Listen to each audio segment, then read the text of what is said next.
Have you ever considered listening to podcasts? It can be a great way to improve your listening skills and expand your vocabulary, as well as learning new phrases and idioms. Additionally, by listening to how the hosts express their thoughts and ideas, you can improve your own conversational skills.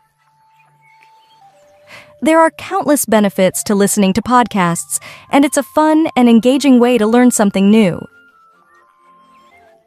Before we begin this podcast, I'd like to start with a question. Have you ever experienced issues with overthinking?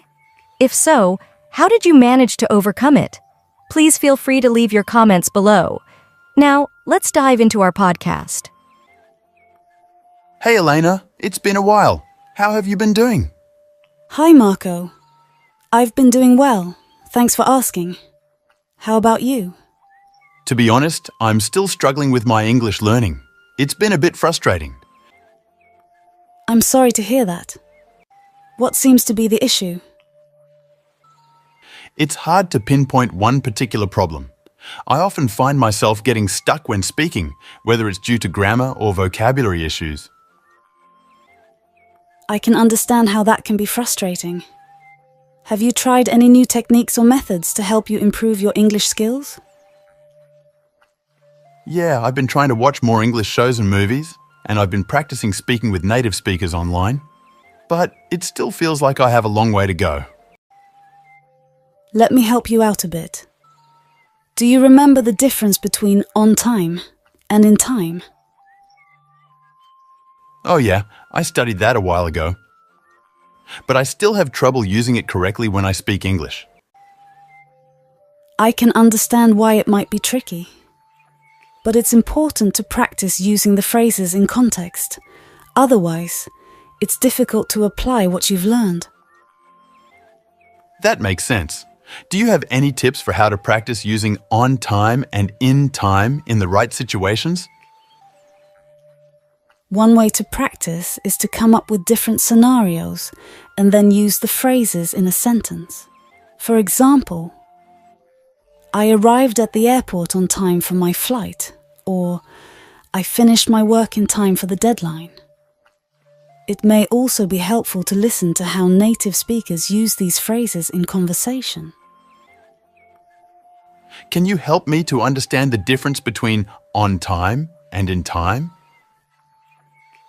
On time means doing something at the right time, like arriving at the airport at the time your flight is supposed to leave. In time means doing something with enough time to spare, like finishing your work before the deadline. Oh, I see. So, on time means doing something at the exact time it is supposed to happen, and in time means doing something with enough time before it is due. I can give you another example. Let's say you have a meeting at 3 p.m. If you arrive at 3 p.m., you're on time. But if you arrive at 2:45 p.m., you're in time. Oh, I see. So, if I arrive at the exact time of the meeting, I'm on time. But if I arrive a little early, I'm in time. Yes, that's correct. Being in time means you're not only on schedule, but you also have some extra time to prepare or get settled before the meeting starts. I get it now. Thanks for the helpful examples, Elena. I can teach you some phrases to improve your English skills. For example, if you want to thank somebody, you can say, "It's very kind of you," or "Thank you so much for doing that."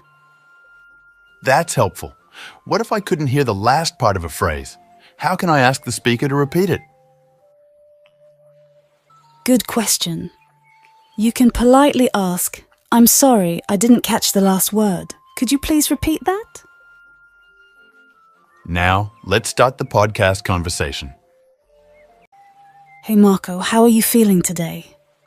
You called me last night and you seemed really worried. Is everything okay? Oh, hey Elena. Thanks for asking. Yeah, I was feeling a bit overwhelmed last night. Anything serious? Do you want to talk about it? I don't know, I've just been overthinking everything. Every decision I make, every conversation I have, it's like my brain won't shut off. I understand. Overthinking can be really tough to manage, but it's great that you're looking for ways to handle it. Yeah, I just feel like my overthinking is excessive compared to other people. It's like I can't control my thoughts sometimes. It feels like I can't turn it off sometimes. I hear you. It can be really frustrating when our minds feel like they're working against us. Have you tried any strategies to help calm your thoughts? I've tried a few things, like deep breathing and journaling, but I still find myself getting caught up in my thoughts. I get that. It can take time to find techniques that work for you. Have you considered talking to a mental health professional? They might be able to offer some additional strategies or support.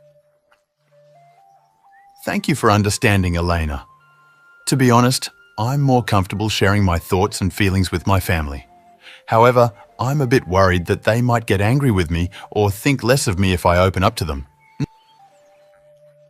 I hear you, Marco. It's natural to feel worried about how others may react to our thoughts and feelings. Have you talked to your family about your concerns? Not really. I guess I just don't want to disappoint them or make them feel like I can't handle things on my own. What is overthinking?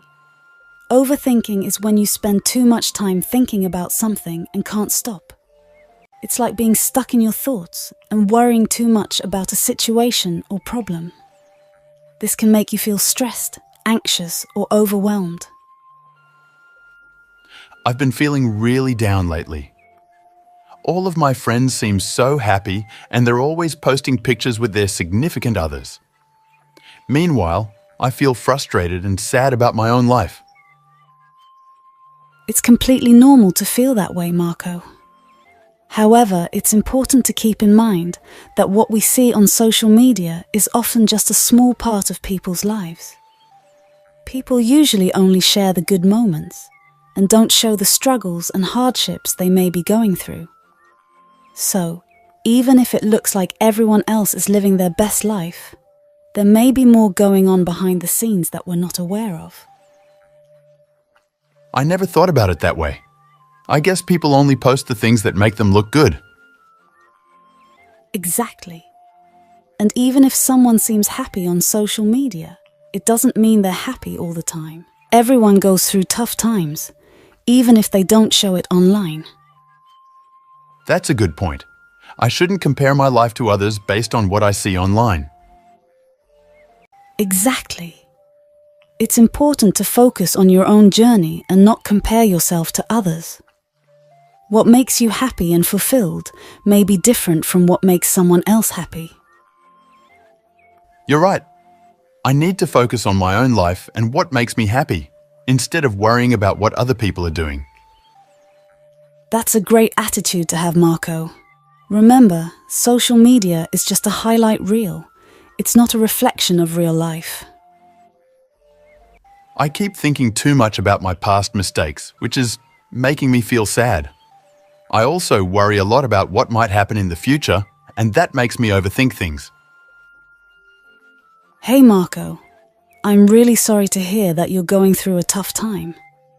It's completely normal to feel down when dwelling on the past or worrying about the future. Just know that you're not alone in this, and there are definitely ways to manage these feelings. Firstly, I have to identify what triggers me. What makes me overthink? Because without knowing what makes me overthink, I cannot deal with it. I completely agree with you. Identifying the root causes of our overthinking or what's causing us trouble is an important first step. Writing them down on paper can help us gain clarity and better understand our thoughts and feelings.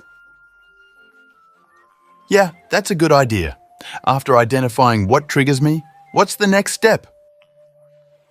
Once you've identified the triggers, the next step is to challenge the thoughts that are causing you to overthink.